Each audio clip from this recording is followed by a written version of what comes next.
Hey guys, my name is Joey Thomas, entrepreneur and small business educator here with 17 Hats. In today's short video, I want to talk about effective client communication. Now, you know we all need it. You know we can always improve in this area. Or if you're just starting your business, this video is gold for you because it helps you understand the nuances of how important client communication is and a few of the simple things that you can do to make sure that you get off on the right foot. A healthy business demands healthy client communication. Without it, there's a disconnection and there's a lack of trust. And if there's a lack of trust, it comes a little confusion, and you will not have the experience with your clients, and the clients will not have their experience with you that they want. So let's dive right into this. And if you haven't subscribed to the 17 Hats channel, this is a great time to do so. Click that subscribe button and let's dive right in. Number one, conversations shape experiences. The success of your business relies on the strength of your client experience. At the forefront of this experience is communication. It's about how you set the tone, how you connect, and how you alleviate the stresses before they happen. Now, this paves the way for them to freely enjoy the rest of their experience with you, with your service, and or your product. Now, empathy. Empathy is the foundation of all great communication. Now, you know, humans are emotional beings. Even in our professional interactions, emotions play a large role in helping someone feel connected to you. It's important to know the deeper context of what clients are trying to communicate. For example, if a new lead sends you an email asking for your pricing, we have a tendency to quickly say, oh, all they want to know is about pricing. They don't care about anything else. This is not my client. But they're communicating to you that value matters to them. For them, it's the only thing that they know how to ask is, how's your pricing, or what's your pricing? See, it may not be that they don't want to pay your prices, but you simply haven't given them a reason to yet.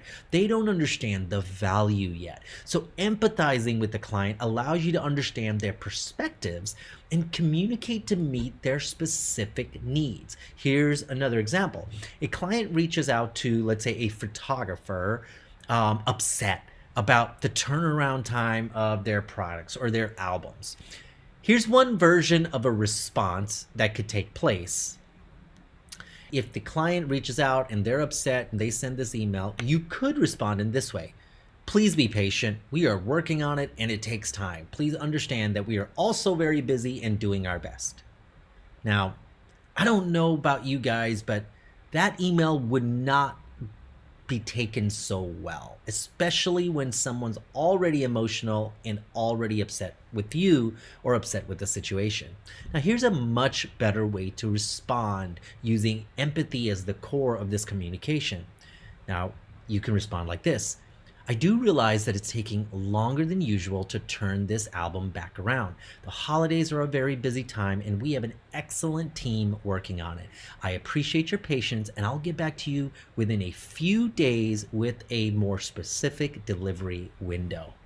Now guys, two completely different ways to respond to the same email.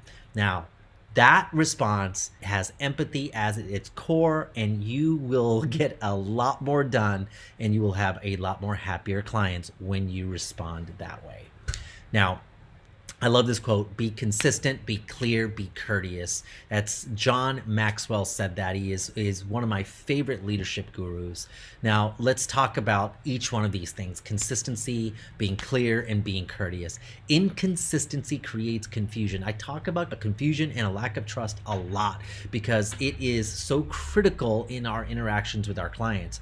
Now, if you communicate your process or your progress, even communicate your expectations, but the client notices that every time you communicate it, it's changing, it can really be frustrating.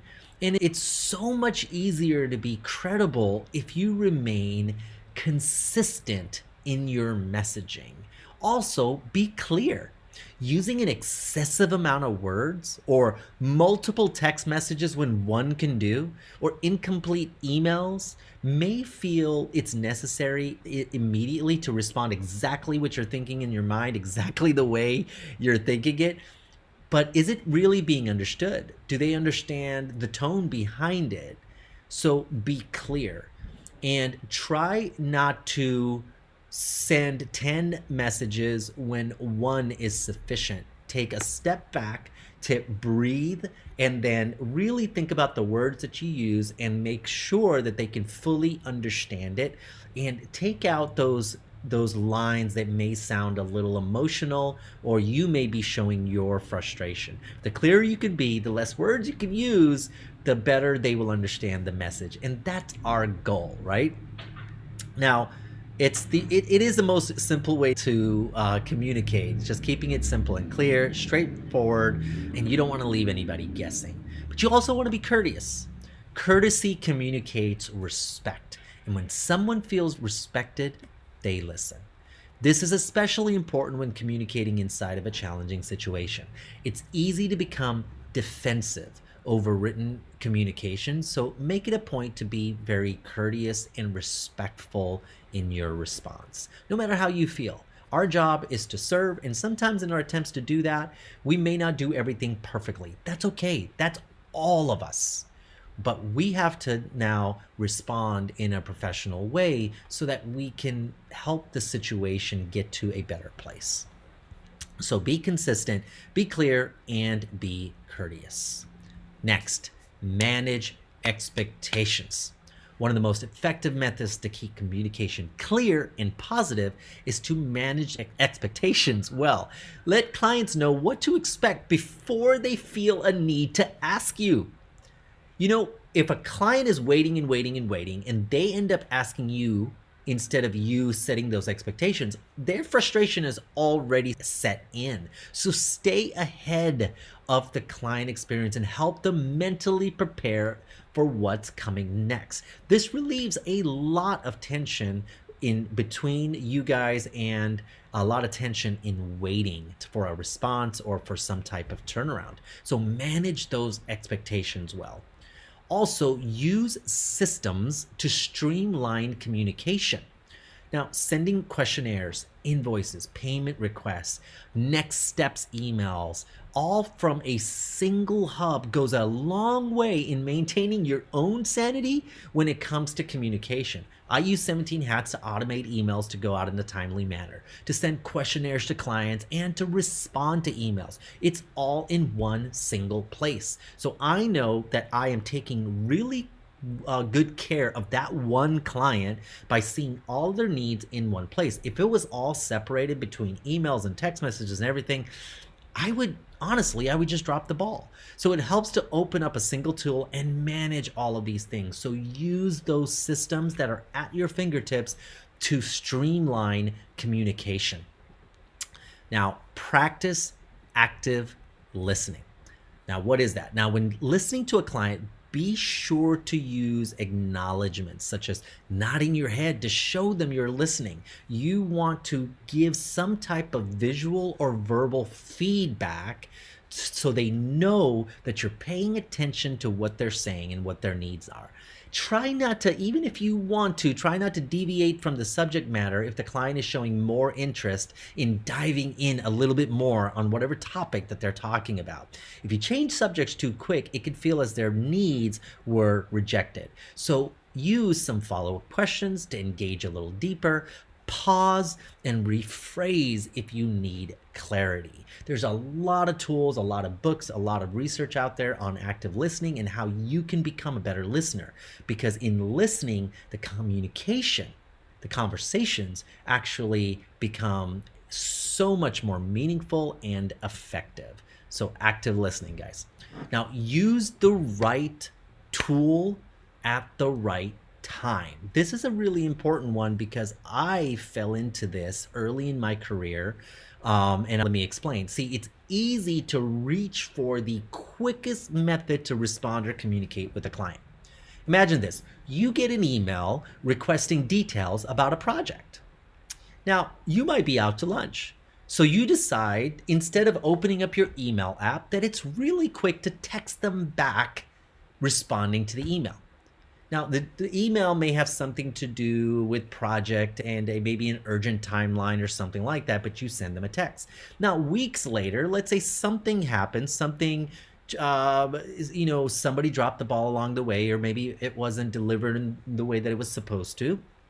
It happens, but so a week later, you're trying to find proof of the conversation just to go back and learn a little bit more about what really happened, but you can't find the conversation anywhere because you see the email that came from the client, but not the responses because the text message accidentally got deleted. So does that sound familiar? I mean, I've gone through that. I've used text messaging and Facebook messaging and Instagram communication and emails, all of it at once to talk to one client. And that's not great. And that goes back to the last point I made, to try to use a simple tool from one single hub to communicate. So let's try our best to use each tool appropriately. So now I like to keep all conversations that have project details, the scope of a project, turnaround, expectations in email.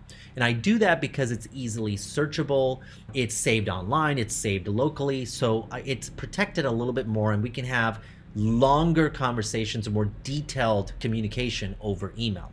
Now, if a conversation requires a personal touch or tone is priority, I'll just pick up the phone and I'll reach out over the phone and have a quick conversation. This is really good when it comes to challenging situations. Now, if I'm connecting simply about a meeting time, confirmations, or just casual hellos, text is sufficient. And so just know that there is a reason for each tool, and try to use each tool appropriately. It gives the conversation the respect that it deserves. Now, guys, these are some simple ideas and tips and tricks that you can use to improve your communication, but they have such a great impact, so don't take it lightly. Go back through this video, go through each section, and really analyze where you can grow in this area. It's going to have a positive impact on your business, guys. Well, thank you guys for hanging out and watching this video. Don't forget to subscribe to the 17 Hats channel and like this video. I'll be back again with more content to share with you very soon. Thank you again. See you soon.